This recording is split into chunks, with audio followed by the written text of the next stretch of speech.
What's up YouTube, Encryptic TV here, and today I'm here to talk about the upcoming Dracthyr changes and how that affects evokers. At first glance of it yesterday, as a evoker main, honestly, I was pretty upset. But then after reading the new PTR notes that just came out off the hot press, I was like, wow, I'm no longer upset. I'm actually extremely happy. Some massive changes are going to be rolling out, and I really want to go over them and what they mean from an evoker main myself. And then also just talk about, what's going on in Dracthyr life, just so that some misconceptions get kind of cleared up and people understand what's actually going on. I'm getting a good amount of questions in my chat about it, so I figured let's just talk about it here in a YouTube video. So you know let's start off by saying undertaking one of these new classes as Dracthyr. So if you guys didn't know already, actually let's scroll it up a little bit. Dracthyr are now going to be playable by Hunter, Rogue, Priest, Mage, Warrior, and Warlock.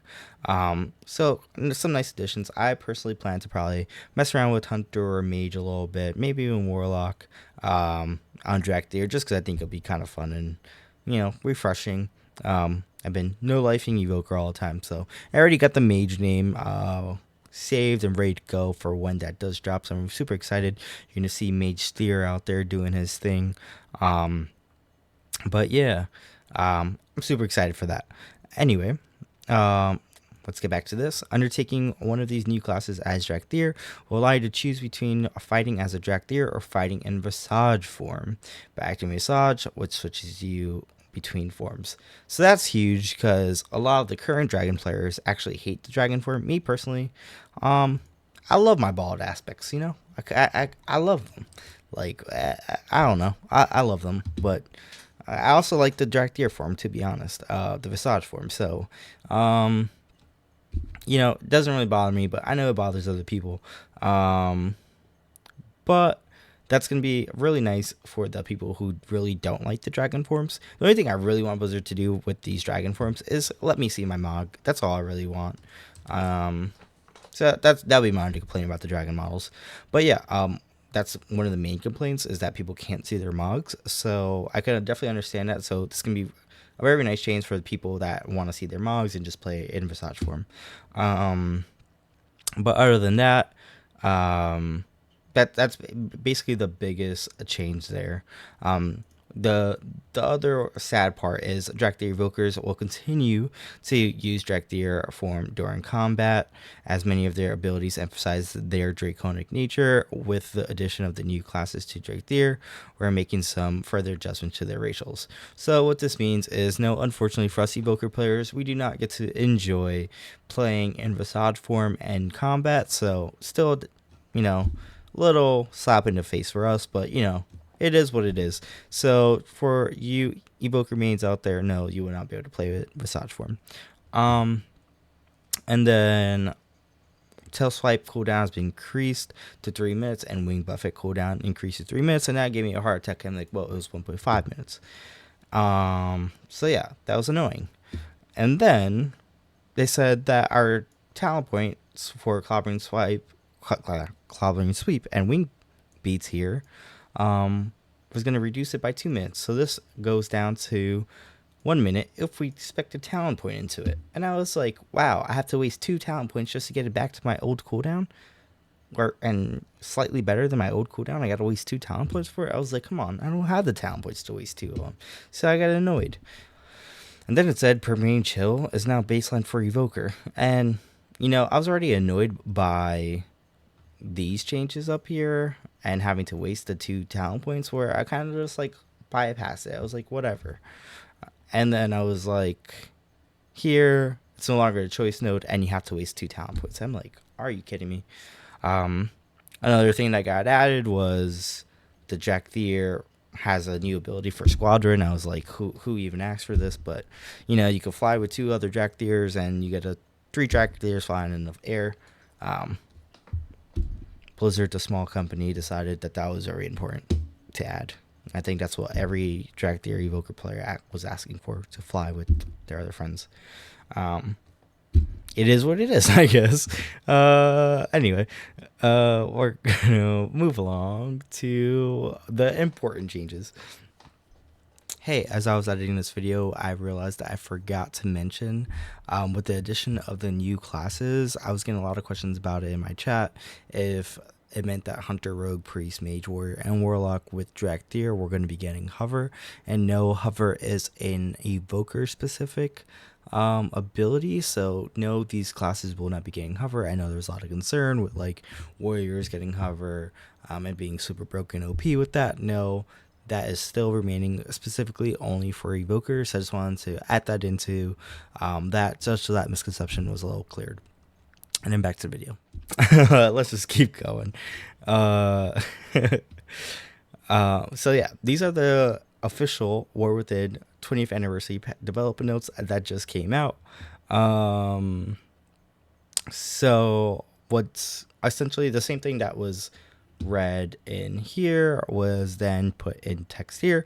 Something that I really thought was interesting was this right here. These newly specialized Dracthyr classes will begin at level 10 in the Forbidden Reach. So I thought that was interesting. Like, okay, because the Forbidden Reach is definitely very Evoker fantasy. You know, you have to heal the dragons with those certain moves. You got to use your fire breath to kill little bugs, and you got to use certain ranks of them, stuff like that. So I was like, oh, okay, so I assume they're going to change the quest line just a little bit so that these other classes could actually do the quest line, because obviously a mage or hunter can't heal other players. So, you know, that's going to be a little change that they're going to have to add there. So that's going to be interesting just to see play out.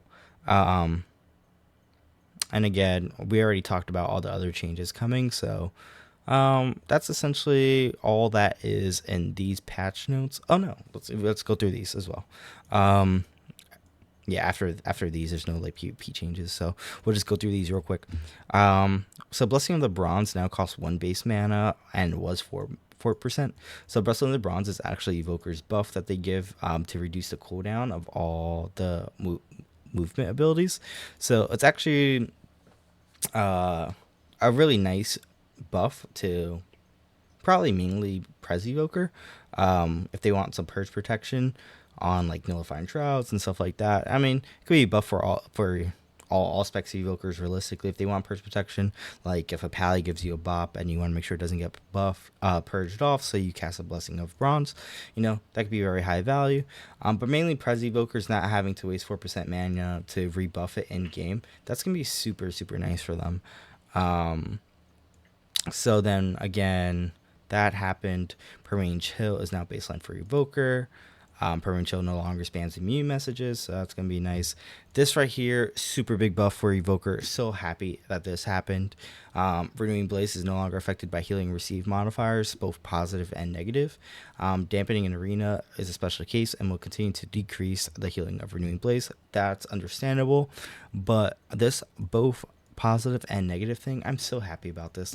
Why I'm so happy about this is the amount of times I've pressed Renewing Blaze and died through it at 100% because it doesn't actually do what it says it does. So Renewing Blaze, the flames of life surround you for 8 seconds. While this effect is active, 100% of the damage you take is healed back over 8 seconds. You know, I can't tell you how many times that I have pressed Renewing Blaze at 100% and died through it all, Renewing Blaze and my wall. And when I go back to see like how much did Renewing Blaze heal me, I just got 100 ode and it was past 8 seconds and I didn't get healed. Like how much did it heal me? And then I would see like numbers like 400k when my health bar like last season.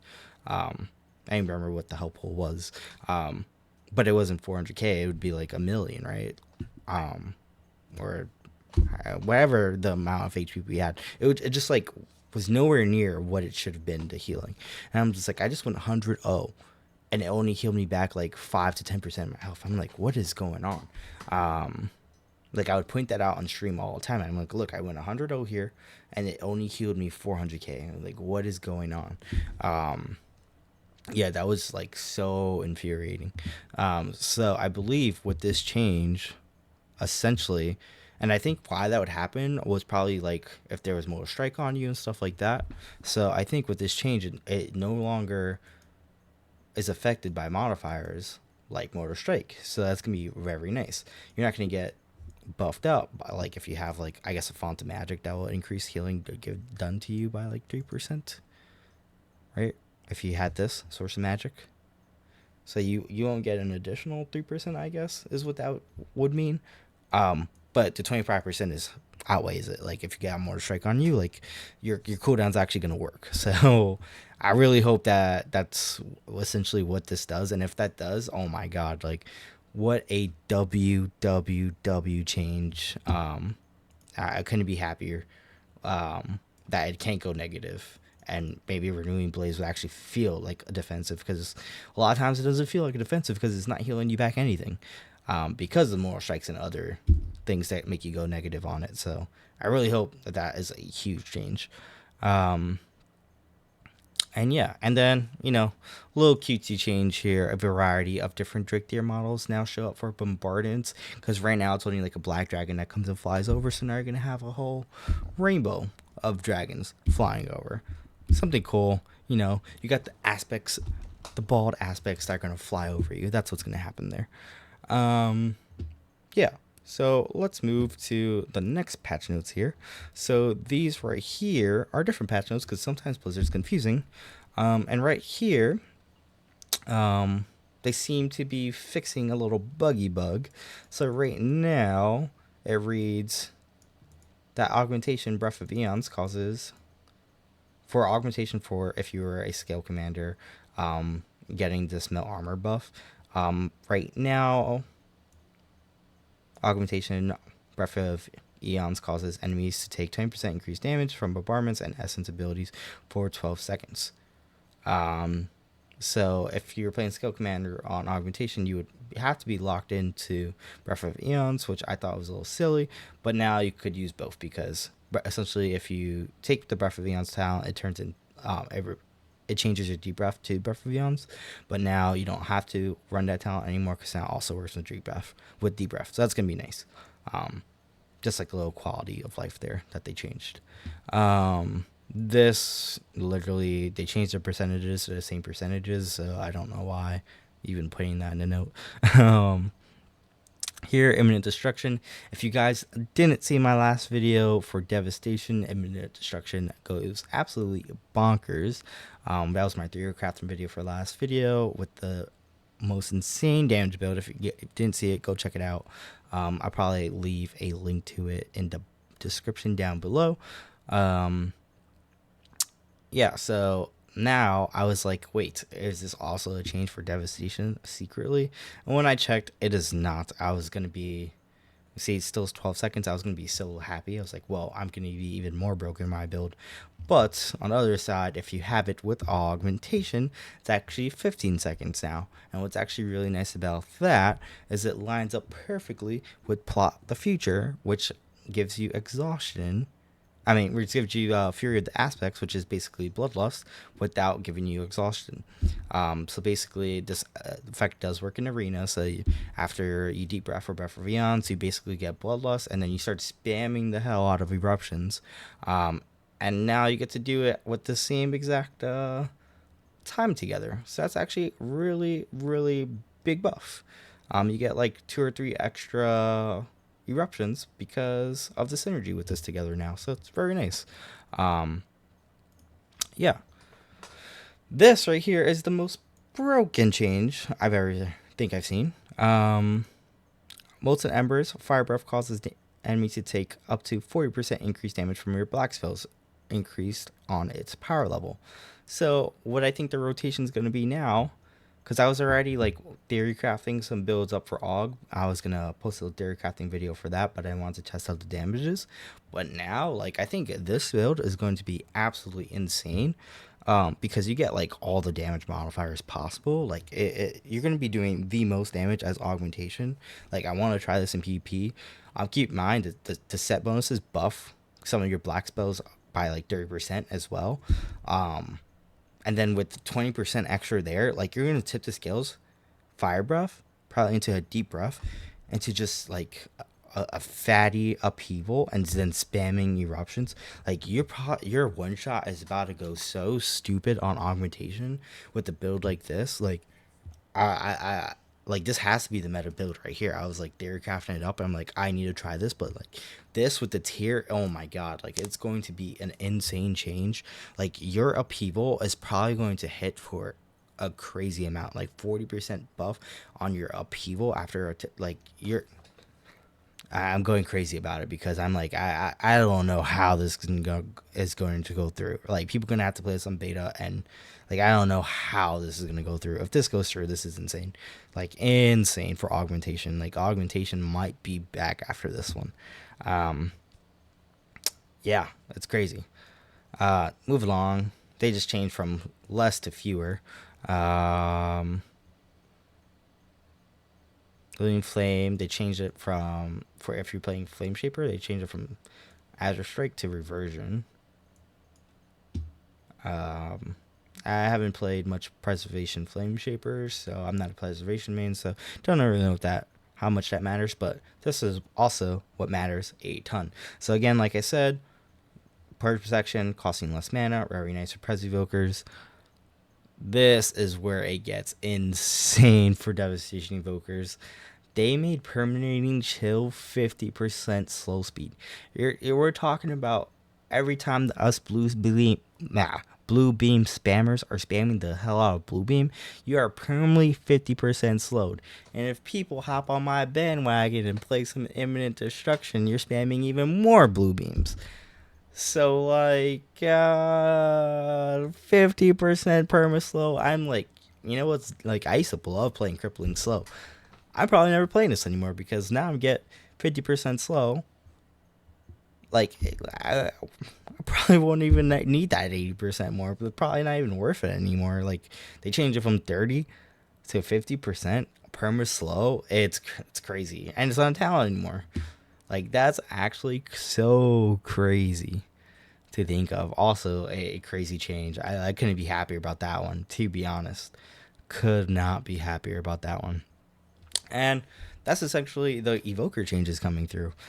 So overall, I'm happy for Aug, happy for Dev. Like 50% slow perma, couldn't tell. Yes, Dev's damage is like everything about Dev is looking. Listen, Dev is in a really, really, really good spot coming in season 1 of the War Within. Been a long time coming. We need this. We need this. Everyone else has had their fun. We need this. This is our time to have fun. So super excited. And then let's talk about what's happening since Permeating Chill is gone with having Wing Beats and Clobbering Sweep. So basically, this is where Permeating Chill used to be. Now, to get the 2-minute cooldown or Wing Buffet is super nice. It's automatically a given. And then you just have to give 1 point for Clobbering Sweep if you want it. I'm personally probably not going to play it every game, but, you know, I might use it as a little, you know, what's it called? Optional, a little floater talent. There you go. I had a little brain fart there. But we're going to use it as a little floater talent, you know, depending on the match, depending on what I need. I might use these as little floater talents, you know, if I want Inherent Resistance or Tune to Dream or Unravel or, you know, 2 there, or if I want a 2 there, you know, depending on the game. Like it's definitely going to change a lot, but, you know, really not that bad to move around. And this is probably the build I'm going to be running. Again, a PvP guide will come out later, but I'm actually not that upset about this anymore. I was really upset initially, but now I'm not. And in BGs, having a 1-minute knockback now instead of a 1.5, and then if you play something like this with Walloping Blow, Devastation's going to like, or not Devastation in general, but like Evokers in general, if they like play this, like like a BG, like Eye of the Storm or at the Basin, going like Lumber Mill and stuff like that, or Eye of the Storm knocking people off the map, like you're going to be able to knock people off the map every 1 minute now, opposed to every 1.5 minutes if you're running the Walloping Blow, which knocks people back very far. Like, oh my god, like this is actually shaping up to be really nice, especially in BGs. So yeah, I could not be happier with the changes coming through to Evoker, to be honest. I know a lot of other classes getting reworked and whatnot. Haven't looked into much of those, but again, this video is meant to be for Dracthyr and Evoker specifically. So yeah, I hope you guys enjoyed this video. Those are all the changes coming through, and what they mean from a evoker main myself. So if you want to see more evoker main content, more Dracthyr content, because I'm probably going to be making some of those classes just for the dragon lore, make sure to drop that like, follow, and subscribe. Also, go follow me live on Twitch at encryptic_tv. I really hope you enjoyed this video. Again, I play a ton of evoker, a ton of dragon. Make sure you come and support. So again, see you guys next time.